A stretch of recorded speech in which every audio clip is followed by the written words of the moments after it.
Welcome to the slop farm. Enjoy the video. You plug the tablet into power and secure a backup now. This avoids brick systems if power fails. Next, connect to a reliable Wi-Fi so downloads don't corrupt. Open Settings, go to Update and Security, then Windows Update. Click Check for updates to enumerate pending patches. This step finds cumulative and security fixes your device needs. Once done, let the system list available updates. Don't install yet if storage is low. Instead, free space or choose selective installs to control what updates run.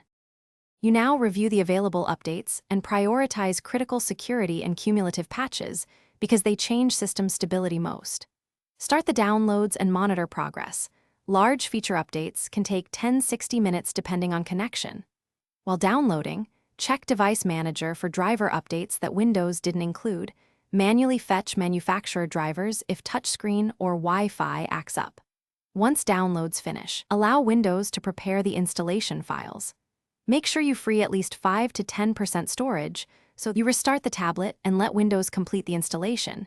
Do not shut the device off during this phase because partial installs cause issues. After the reboot, test core functions, touchscreen, Wi-Fi, Bluetooth, camera, and battery, so you catch regressions early.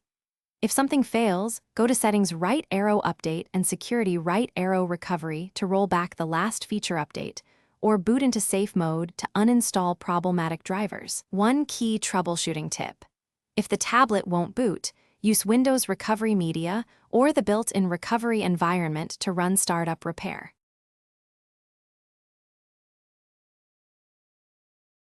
Thanks for watching.